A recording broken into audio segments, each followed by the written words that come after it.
Will, good morning. Thanks for taking a little bit of time. Have you seen the ring yet? Have you seen the hardware from the World Series?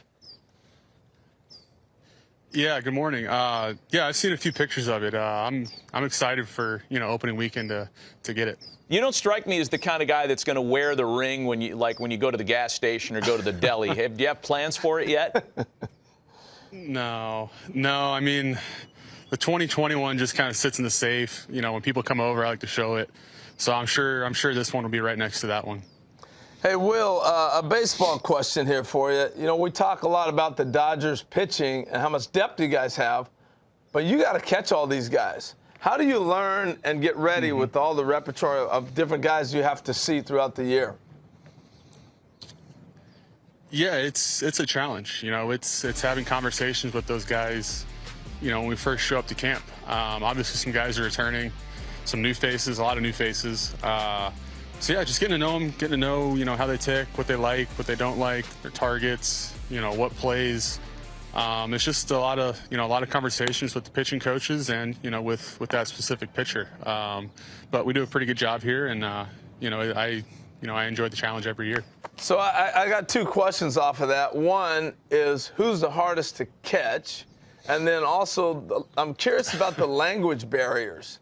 Like, you have guys that speak Spanish, you have guys that speak Japanese, you have guys like me that barely speak English. I mean, you got it all going. Yeah, there's a lot. Yeah, luckily we have interpreters. But the baseball world has the baseball language, so that stuff's easy to communicate. And use the interpreters for bigger stuff and all that. But yeah, the hardest guys to catch, for me, it's probably like Glasnow and Dustin May. Just nasty stuff, throwing hard. Yeah, those two guys probably. Hey, Will, kind of related to Harold's question, is the PitchCom device programmed differently for Ohtani or for Roki? Like, is there a kind of a Japanese-English hybrid language in there, or is it the same PitchCom voice? I'm pretty sure it's the same voice. I've never actually listened to theirs, but all last year, Yoshi never crossed me up, so I'm assuming whatever we got's working. So, knock on wood, we don't get crossed up this year. Have you got a chance to see the youngster, Sasaki, yet? Have you got a chance to catch him? Not just watch him throw, but to catch him. Yeah. Yeah, caught some bullpens, caught a few live BPs he's thrown. He looks good. Still trying to get his feet wet, get comfortable here. But, I mean, you can tell he's going to have a really long, successful big league career for sure. Is he more like Ohtani or Yamamoto in style? Style? I don't know. I mean, Yoshi just locates the ball so well, just pitches so well. Obviously, great stuff. Show, I've just caught a few bullpens. He's been only throwing heaters, but faced him in the box. Style-wise, man, I don't know. It's similarities probably between the two, but all three are pretty good pitchers.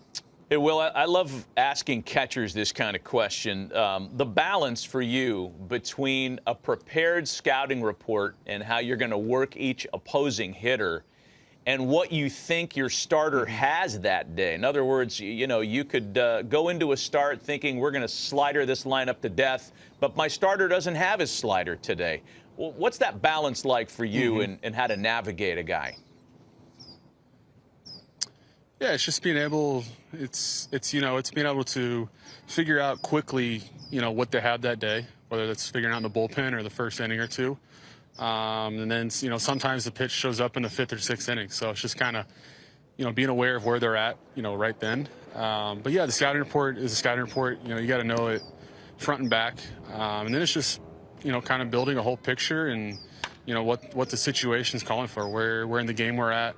What the situation is, where in the lineup we're at. It's just kind of putting that all together to, make the best decision possible. Will, we've talked to you now for 5 minutes. It's all about you catching guys, but you can hit, and you're a big part of protecting that lineup that keeps everything going, and really had a really huge turnaround the last couple seasons for you. What's been the growth and the biggest thing that's happened for you as a hitter? Has it just been experience, or have you made some adjustments along the way? Man, there's been a lot. Always making adjustments, obviously, mechanically, to your approach. trying to figure out what the pitcher's doing that day. No, there's a lot to it, a lot of hard work with the hitting coaches. And it's just talking to teammates, seeing what they see in the game, what their approaches are, what they're trying to do, seeing what's working. So, yeah, obviously hitting's really hard and has ups and downs, but, just trying to manage those lows. It's kind of where I'm at. Trying to, get back to, driving guys in. The name Will Smith isn't a common name, but there's some famous people that have. Obviously, you've had to be teased about the Fresh Prince. That's one. I'll leave that to the side. But facing the other Will Smith, and when did you first know that, like, was it a big deal? We make a big deal out of you facing Will Smith. But was that a big deal to you? I mean, not really. Not really when it comes to the name. Obviously, it was a big series in 2020 against the Braves. Yeah, you homered in that game off him. So yeah, that was a big deal, but I don't think the name's playing into it too much. But yeah, I mean, all the jokes are funny and all that. I enjoy it, but yeah, no, it's just a common name, I guess. Hey, Will, before we let you go, I want to ask you this, too, because you play in Los Angeles, very much a star-driven culture out there, a celebrity culture. And no, there's no shortage of actors and musicians that parade through Dodger Stadium. Has anybody ever thrown out a ceremonial first pitch or appeared in the clubhouse that you've been, oh, my goodness, it's that person? Has anybody ever blown you away that way? Oh, man. Yeah, I mean, a couple of years ago, Denzel Washington came in, spoke to the team for a few minutes.